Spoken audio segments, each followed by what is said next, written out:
News, you're talking Coons. Tonight, breaking news here in New York City, the courthouse drama.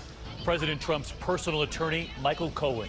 Stormy Daniels arriving at court too.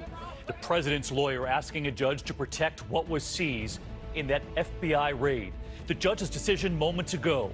And tonight, what Stormy Daniels then promised outside that courthouse. Also tonight, the White House reacts after the James Comey exclusive, telling George Stephanopoulos President Trump is morally unfit to be president. And George asks, do you think the Russians have something on Donald Trump? And did Comey's decision to go public about Hillary Clinton's emails 11 days before the election cost her the presidency? What Comey now says. Just in tonight, police body cam and dash cam video of an officer-involved shooting that prompted a lockdown of several schools for hours. Shots fired. The storm blasting the east, also bringing deadly tornadoes. Among the victims, a 2-year-old. Heavy rain flooding subways in New York, rescues near Philadelphia, and yet another new snowstorm we're tracking tonight. The Starbucks controversy, 2 African-American men arrested. The video here tonight. But why were they arrested in the first place? And what we're now learning about former First Lady Barbara Bush, her family at her side tonight. This is ABC World News Tonight with David Muir.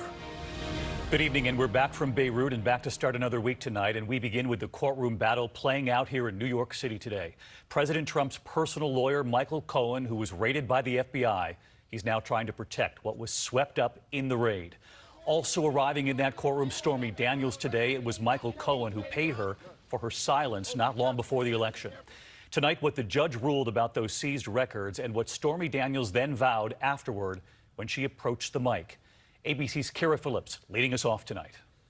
Stormy! A crush of cameras as Stormy Daniels arrived in federal court today. Stormy, do you feel The porn star and those clamoring to get a glimpse of her tripping over barricades, security rushing her inside. Less fanfare for Michael Cohen, the president's longtime personal lawyer who paid for Daniels' silence. Cohen fighting for control of items swept up in those raids 1 week ago. A new court filing from Cohen's attorney revealing Cohen did work for 3 clients over the past year: Donald Trump, Republican fundraiser Elliot Broidy, and a 3rd client Cohen said wanted to remain anonymous. Cohen arranged a $130,000 payment to Daniels days before the election and a reported $1.6 million to a model Broidy allegedly had a relationship with. Today, the judge ordering the name of Cohen's 3rd client to be revealed, Fox News anchor Sean Hannity. A few minutes later, Hannity on live radio. It's very strange to watch my own television network having my name up as a lower third in terms of it being a story. I had no idea all these media people like me so much, and now they have to listen to the program. Hannity then downplaying his legal relationship with Cohen. Michael never represented me in any matter. I never retained him in the traditional sense as retaining a lawyer. Saying he never paid Cohen legal fees. I never received an invoice from Michael. I never paid legal fees to Michael. But I have occasionally had brief discussions with him about legal questions about which I wanted his input and perspective. Hannity in recent days giving his perspective on those federal raids of Cohen's office, home, and hotel. In the liberal mainstream media, they've gone totally off the rails over the FBI's highly questionable raid on Michael Cohen and, of course, President Trump's harsh criticisms of Robert Mueller's witch hunt. Federal prosecutors say Cohen has been under investigation for months. The raids, in part, to look for information about possible secret cash deals made outside the campaign to protect Donald Trump, possible campaign finance violations. Cohen's attorney calling the raids unprecedented, arguing against having a separate team of prosecutors go through the materials to decide what's privileged and what belongs with investigators. The president's attorney agreeing, but the judge rejected their request, saying, I have faith in the Southern District prosecutors that their integrity is unimpeachable. Inside the courtroom today, Stormy Daniels not allowed to speak, Cohen not even looking her way. After court, Stormy Daniels' attorney inviting her to come to the mic. So for years, Mr. Cohen has acted like he is above the law. He has considered himself and openly referred to himself as Mr. Trump's fixer. He is played by a different set of rules, or should we say no rules at all. He has never thought that the little man, or especially women, and even more women like me, mattered. That ends now. My attorney and I are committed to making sure that everyone finds out the truth and the facts of what happened, and I give my word that we will not rest until that happens. Thank you very much.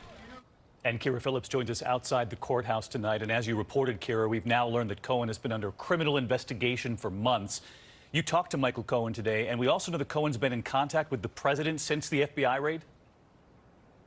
Yes, David, we know they spoke as recently as 3 days ago, and he's on the record as saying, quote, "I will do anything to protect Mr. Trump." David? Kira Phillips here in New York tonight. Kira, thank you. Next tonight, new fallout from the James Comey exclusive, the White House responding. Comey telling George Stephanopoulos that he believes the president is a serial liar and is morally unfit to be president. And George asks Comey, does he believe the Russians have something on the president? And tonight, did Comey's decision to go public again about Hillary Clinton's emails just 11 days before the election cost her the presidency? What Comey now says. Here's ABC's chief White House correspondent, Jonathan Karl. We tried, but as he left the White House this morning, the president would not answer questions about James Comey. Did you get a chance to watch the Comey interview, Mr. President? Mr. President, Comey says you are morally unfit to serve. Any reaction, sir?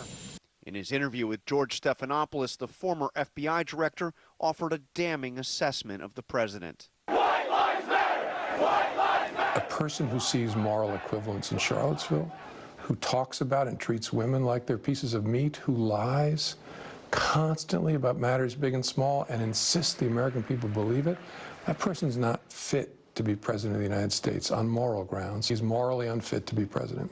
Comey's most startling statement, he tells George he believes the Russians may in fact have dirt on President Trump. Do you think the Russians have something on Donald Trump? I think it's possible. I don't know. These are more words I never thought I'd utter about a president of the United States, but it's possible. That's stunning. You can't say for certain that the President of the United States is not compromised by the Russians. Yeah, it is stunning, and I wish I wasn't saying it, but it's the truth. And Comey suggests the president may have been committing a crime by allegedly asking him to drop the FBI investigation into former National Security Advisor Michael Flynn, telling Comey, "I hope you can let it go." Was President Trump obstructing justice? Possibly. I mean, it's certainly some evidence of obstruction of justice. The president has denied it all. Did you at any time urge former FBI Director James Comey in any way, shape, or form to close or to back down the investigation into Michael Flynn?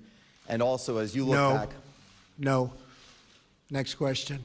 The president has spent the last 48 hours savaging Comey on Twitter, calling him slippery, a slime ball, the worst FBI director in history, even saying he is not smart. Comey also famously infuriated Hillary Clinton supporters when 11 days before the election, he announced he was reopening the investigation into her emails, upending her campaign, only to announce 3 days before the vote that nothing improper had been found. George asked Comey why not first go through the emails before going public. You could try to find out first whether or not they were indeed relevant, whether there was evidence there of a crime. Well, maybe, and maybe another director might have done that. My view is that would be a potentially deeply irresponsible and dangerous thing to do. Comey acknowledges he thought Clinton was going to win. I don't remember consciously thinking about that, but it must have been, because I was operating in a world where Hillary Clinton was going to beat Donald Trump. And so I'm sure that it was a factor. Like I said, I don't remember spelling it out, but it had to have been, that she's going to be elected president, and if I hide this from the American people, she'll be illegitimate the moment she's elected, the moment this comes out. But she did not win, something Comey says was painful to his wife, who went to the Women's March right after the inauguration with their daughters. I wanted a woman president really badly, and I supported Hillary Clinton. A lot of my friends worked for her, and I was devastated when she lost. James Comey's new hope? That Trump is soundly defeated in 2020. Values matter. This president does not reflect the values of this country. John Carl with us live tonight from West Palm Beach. And John, James Comey attacking President Trump's character in that interview, the White House firing back today. And this was Kellyanne Conway. You saw her with George on GMA. Take a look. This man, Jim Comey, loves to be within the proximity of power. He loves having dinner alone with the president. If he hadn't, he should have invited someone or asked who else was going to be there. He loved being alone in the Oval Office. He wanted a piece of it. He loved being in the proximity of power until he got fired and then wrote a book. John, the White House clearly portraying Comey as someone hungry for the spotlight. The White House has responded to all this with an all-out assault on Comey's character. Rather than going through and offer a point-by-point rebuttal, the White House strategy here has been to issue a blanket denial and to say Comey simply is not credible. David? John Carl with us tonight. John, thank you. New developments tonight after the U.S. military action on Syria. The Pentagon video showing a Tomahawk missile launched from the USS John Warner submarine in the Mediterranean, one of more than 100 missiles. Meantime, tonight, new word: Syrian and Russian forces are blocking international chemical weapons inspectors from visiting the site of the suspected chemical attack that provoked the strikes from the U.S., the UK, and France. And after UN Ambassador Nikki Haley said the White House would impose new sanctions on Russia, the White House now says tonight they're considering the move. The Washington Post now reporting tonight President Trump opposes them at this time. Back here at home tonight, in Starbucks under fire after an incident at a Starbucks in Philadelphia. Two African-American men who asked to use the bathroom and then sat down when they were refused, later handcuffed and taken away by police. Well, tonight here, the video sparking the firestorm and Starbucks CEO now apologizing. What he told ABC News. ABC's Lindsay Davis in Philadelphia. Hey, Starbucks, you can hide! We can see your dirty side! Protests shut down this Starbucks in Philadelphia today. The outrage comes after this now viral video of two black men escorted out of the Starbucks in handcuffs. What did they do? Did someone tell me what they did? They didn't do anything. I saw the entire thing. Police say the men were sitting at a table but had not made a purchase. When asked to leave, they refused. That's when the manager called 911, reporting the incident as trespassing. This man says they were real estate agents who were just waiting to meet with him. What did they get called for? Because there are two black guys sitting here meeting me? I sat in there the other day for an hour and no one asked me to order anything or leave. The police commissioner says his officers did nothing wrong. 3 different warnings to leave suggest that there wasn't a rush to judgment. Tonight, that Starbucks manager is no longer on the job. The CEO of Starbucks is calling the incident reprehensible. There's training that we're going to do with our store managers, not only around the guidelines, but training around unconscious bias. What happened to those two gentlemen was wrong. The CEO of Starbucks also expressed that it was important to him to sit down with both men face to face to apologize. David? Lindsay Davis, thank you. And next tonight, 7 inmates were killed in a riot at a maximum security prison in South Carolina. The violence raged for nearly 8 hours inside Lee Correctional Institution outside Columbia. 17 people were also injured, but no police officers or prison employees were hurt. The facility houses 1,500.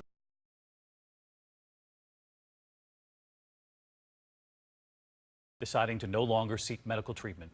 Her health may be failing, but her family says Barbara Bush's spirits and her grace remain strong. ABC's Marcus Moore in Houston. Tonight, the nation waiting for word about beloved former First Lady Barbara Bush. The 92-year-old who is suffering from congestive heart failure and chronic respiratory illness has decided not to seek additional medical treatment and instead will focus on comfort care. The matriarch of the Bush family, often referred to as the enforcer, is surrounded by family tonight.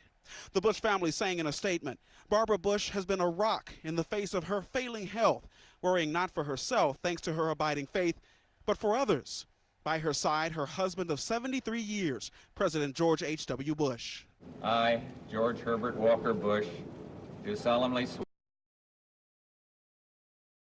I enforce. On her 90th birthday, Bush was interviewed by her granddaughter, Jenna Bush Hager, daughter of the second president in the family, George W. Bush. I've been the luckiest woman in the world, truthfully. Grandmother, a fighter. Barbara Bush's 5 children are with her tonight, and you've learned her husband, the former president, is there as well. That's right, David, right there by her side, and several grandchildren are also here in Houston. And granddaughter Jenna Bush Hager is quoted as saying that she spoke with her grandmother just last night and that she was in great spirits. And